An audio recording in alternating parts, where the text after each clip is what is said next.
Yo, YouTube, what's up with your boy, Sports and Fitness Rants? I'm back, guys. Click that like button. Subscribe to my channel. What's up, y'all? Welcome back, guys. Welcome back. Got another great video for you guys today. As usual, you guys know the deal on this channel. It's all about the facts on this channel. It's all about setting the record straight, stopping these narratives. And in this video, we're going to speak about how LeBron James never won without a super team. Never won without a super team. Never. That's LeBron James' legacy. We're going to talk about in this video. And I want to thank you guys, man, everyone across the world, everyone across the states that's been supporting my channel, man. I am truly humbled by all the support, guys. Truly, truly humbled. It means a lot to me, man. You know, I know my videos are not fancy. They're not flashy. You know, it's just me sitting here, man. So I really respect and appreciate you guys rocking with me and really appreciate what I'm saying, right? It's not just about, you know, what the video is showing you. But if you listen to what I'm saying, it's all facts here. I'm trying to educate people, man, and stop these narratives and stop them from rewriting the history. So I really appreciate that, guys. And I know that, you know, guys, I do all this off my phone. So sometimes I don't get notifications for things. Sometimes I do. I try to respond to all the notifications that I get from comments and things like that. So if you guys request a video of me and I don't respond to you, or if you guys ask a question, I don't respond, more than likely I did not see the comment. I try to, you know, if you guys request a video or something like that, I try to do these things for you guys, man. So forgive me if I never respond to you or I don't shout you out in a video or something like that, guys. Forgive me. I'm sorry for that, man. Maybe I didn't see your comments, guys. All right, but I'm truly humbled and I appreciate all the comments, guys. Everything. It means a lot, man. Shout out to everybody in the membership. James Williams, Ken S., Matthew Butcher. Shout out to my man Hayden Phoenix. Shout out to my man Liz's Lounge. Shout out to my man Theo the Bear. My man Ted. Shout out to my man George Bryce. Shout out to my man Bookie Allen. My man D-Show. Thank you to all you guys, man. My man Ifan over in Japan, man. Thank you guys, man. You guys know what to do, man. Turn the volume all the way up. Hit that play button. Remember, these videos are for educational purposes. And let's roll. So, yes, guys, like I just said, man, LeBron James has never won without a super team.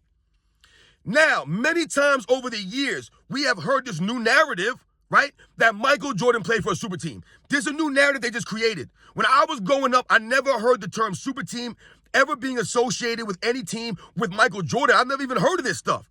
We never heard of that. All we knew is that Michael Jordan was a leader of Chicago Bulls. That's all we remember, man. Michael Jordan led these guys. He was the best player, right? He made his teammates better. He maximized his teammates. That's what made the Chicago Bulls so good. Michael Jordan got the most out of these guys. The most out of them. I mean, he squeezed every last ounce out of every single teammate. Think about it. He squeezed everything out of Scottie Pippen. He squeezed everything he could out of Luke Longley and Tony Kukoc and Ron Harper, Dennis Rodman, Bill Wennington, Stacey King, Horace Grant, B.J. Armstrong, John Paxson, Cliff Livingston, Scott Burrell, Bob Hansen. He squeezed the most out of all of those guys to accomplish being 6-0 in the NBA Finals, which is why Michael Jordan was always a Finals MVP.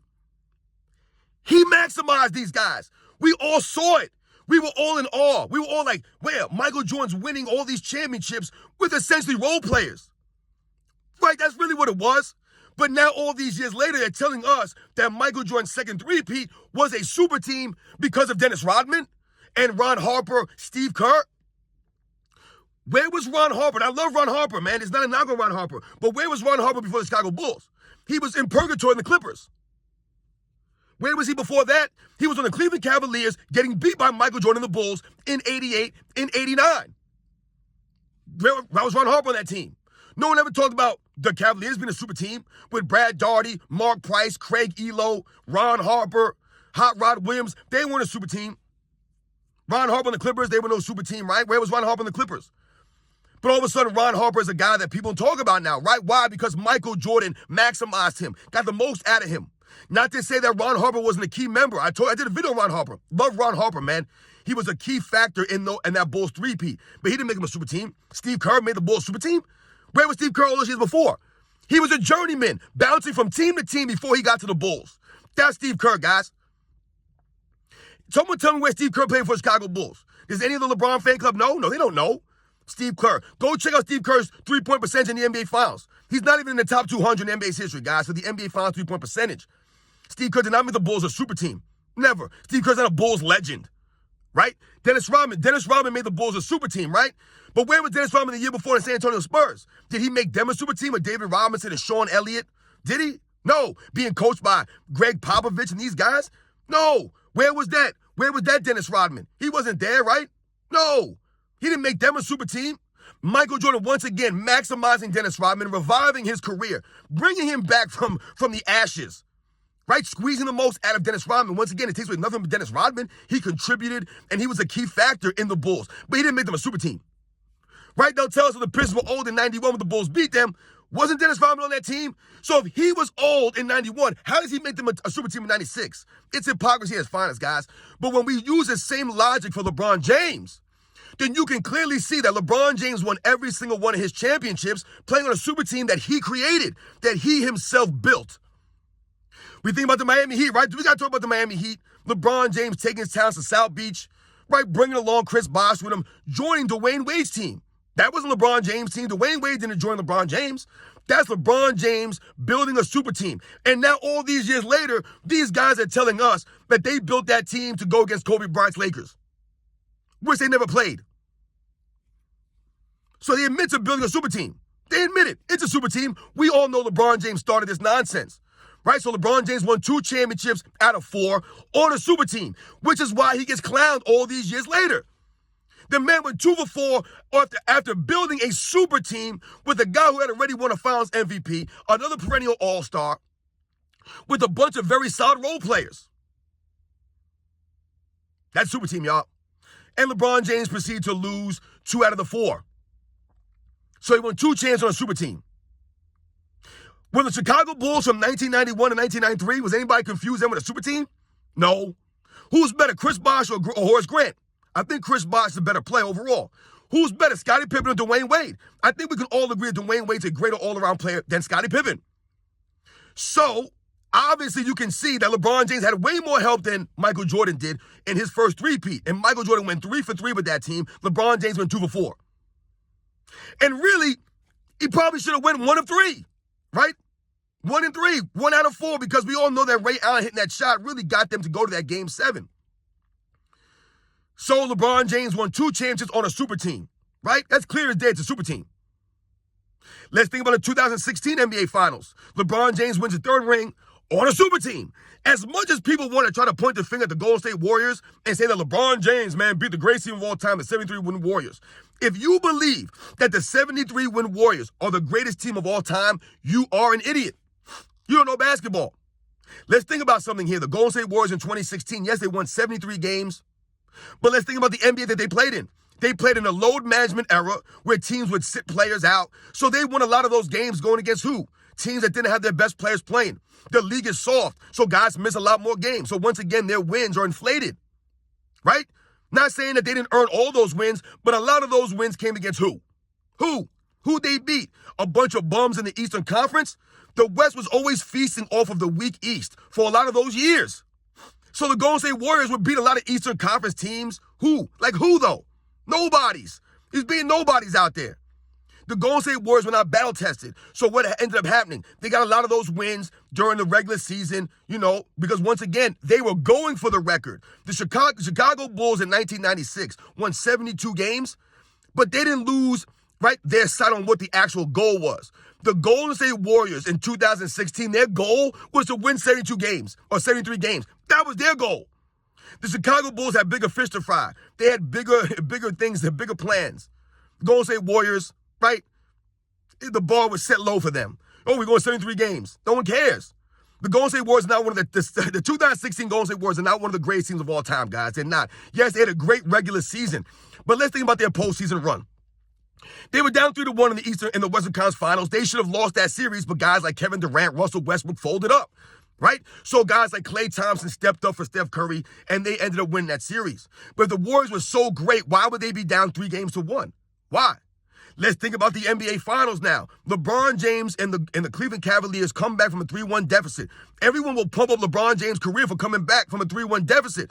Okay, but they never give any credit to Kyrie Irving, who dropped 41 points in Game 5. They'll never give credit to Kyrie Irving for doing that. How many times did Scottie Pippen drop 40 points in the NBA Finals, guys? You guys know? 0 times. 0 times Scottie Pippen scored 40 points in the NBA Finals. Scottie Pippen never even sniffed 40 points in an NBA Finals. I believe his highest scoring game in the NBA Finals, guys, is, I believe, 31 points in 1991. So, in essence, Kyrie Irving has more 40-point games in the finals than Scottie Pippen has 30-point games in the NBA Finals, guys. That's right, you heard me correctly. So, Kyrie Irving drops 41 with LeBron James scoring 41, right? They both scored 40 in the finals. But everybody will point the finger at LeBron James. No one gives Kyrie Irving any credit for that performance because LeBron James was playing on a super team. Guys like Kevin Love, who was a perennial all-star, one of the top rebounders in the NBA at that time. And what did LeBron James do? He minimized him. When I told you guys that Michael Jordan maximized and squeezed every last ounce out of his teammates, LeBron James does the opposite. He leaves a lot left in the tank with these guys. He does not maximize them. He cuts off their legs at the knee. That's what he did to a Kevin Love, a Chris Bosh, or Dwayne Wade. Right? I told you, Dwayne Wade had to learn to play off ball to help LeBron James acclimate himself after that 2011 debacle. Right? Dwayne Wade had to figure it out to help LeBron James. Right? On a super team. So in 2016, Kyrie Irving averaged 27 points a game, thoroughly outplaying the MVP and Steph Curry, just thoroughly outplaying him. And people can say whatever they want. Yeah, Steph Curry's knee was banged up, his ankle, whatever they want. Make excuses all you want. Kyrie Irving outplayed this man, just outplayed him flat out, right? Because Steph Curry can't play no defense, right? He's a one-sided player, and Kyrie took advantage of him. Oftentimes, they were trying to get Klay Thompson to guard Kyrie Irving, right? This is what the Golden State Warriors have to do. They have to cover for Steph Curry by putting guys like Klay Thompson and some of these other guys on Kyrie Irving. And Kyrie Irving averaged 27 points a game. Scottie Pippen never came close to that. The highest average that Scottie Pippen ever had in the finals was 22 points a game in the 1993 NBA Finals, man. Scottie Pippen was never that dude. This LeBron James super team, along with guys like Tristan Thompson, who averaged a double-double in the NBA Finals. You had savvy veterans like J.R. Smith, Richard Jefferson, who stepped up and played huge in the NBA Finals in 2016, right? That was a good team, man. Iman Shumpert. These guys thoroughly outplayed the role players of the Golden State Warriors, right? LeBron James on a super team. So they win in 2016, right? Let's not forget Draymond Green's weird suspension, right? That was all part of the clutch, I guess, man. They're all in collusion with each other. That was all an act. We can see now that Draymond Green and LeBron James, right? They're friends, right? They got some weird stuff going on behind the scenes. So was that all a setup? I don't know. But the Warriors blew that lead, but they're supposed to be the greatest team of all time. They blew a 3-1 lead. I don't know about that one. The Golden State Warriors, to me, were exposed. They're way overrated. The 2016 Golden State Warriors, way overrated. But LeBron James went against them with his super team. They weren't a super team. They had a lot of wins. They had a really super regular season, but they were not a super team. LeBron James beat them with his super team. But they'll give LeBron James credit because they were down 3-1. Why was LeBron James down 3-1 to the Golden State Warriors with his super team? You see what I'm saying, guys? This doesn't make any sense here. LeBron James can never maximize his teammates. Never. So in Game 3 of the 2016 NBA Finals, guys like Richard Jefferson, Kyrie Irving, they had to lead the way. Go back and watch the beginning of Game 3. The game was over in the first quarter, guys. When Kyrie Irving scored 22 points in the first quarter or some nonsense, he went off in the first quarter. Guys like Richard Jefferson stepped up. And that was the end of the game right there. That was Game 3. And that was the beginning of the end for the Warriors. But Game 5 was the turning point because that was a suspension game, right? That was in Golden State. And Kyrie Irving came out and dropped 41, man. He showed up for LeBron James. He helped LeBron James. Michael Jordan never had no offensive help like that in his team. Never. Never. Michael Jordan had to carry these guys in all the finals. Never played in a super team. LeBron James went in a super team. Let's think about the 2020 Bubble Championship. Now, a lot of people don't give LeBron James a lot of credit for that championship. It still counts on his resume. Yeah, we get it, but it's not really a respected championship, right? It's like Kevin Durant's 2 championships in Golden State. No one really respects those things, right? LeBron James' titles on the Miami Heat. No one respects these titles, man.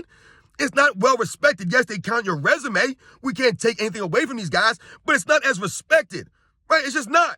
I told you, give me Kobe Bryant's 2 championships in 2009 and 2010 over LeBron James' 2 titles in 12 and 13. Kobe's back-to-backs with Pau Gasol are way more impressive to me in that Western Conference than LeBron James' weak Eastern Conference titles in 2012 and 13 with his super team. You know what I'm saying? It's just more respected, right? So 2020 comes around. He wins the bubble championship on a super team. Once again, another super team. Remember, the New Orleans Pelicans gift-wrapped it right? Anthony Davis to the Lakers. They gift wrapped this man, right? For what? For Brandon Ingram.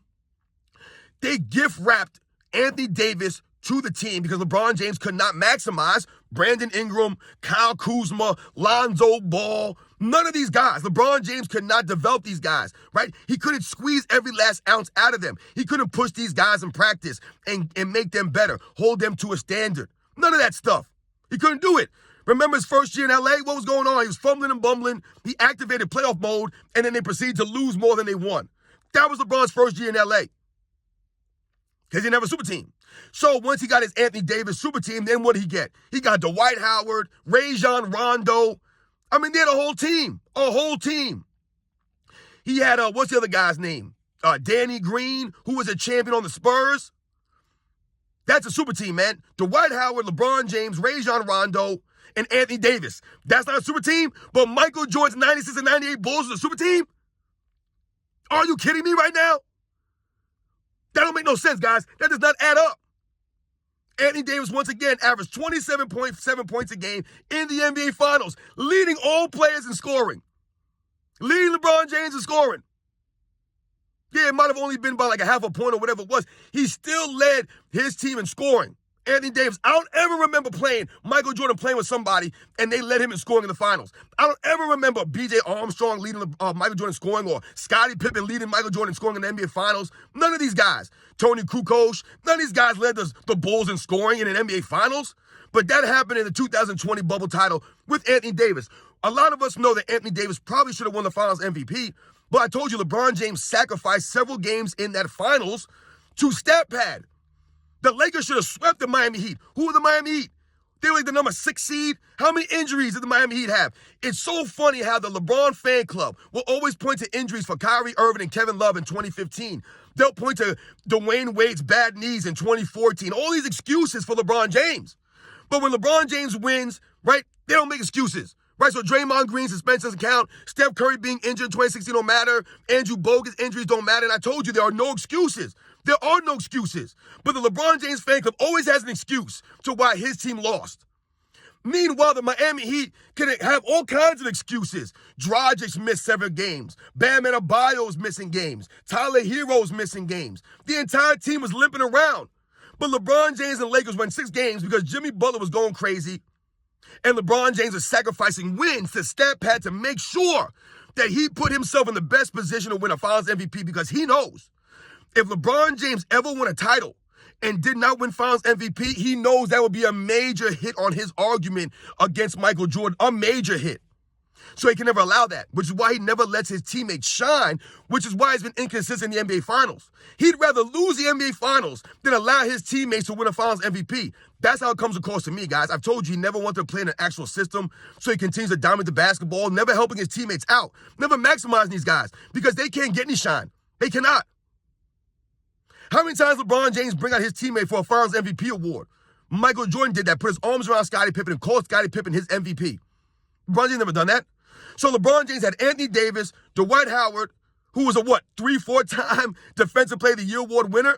Yeah, maybe Dwight Howard was a little bit older, absolutely, but he was still a key contributor. Rajon Rondo, yeah, he might have been older, still a key contributor.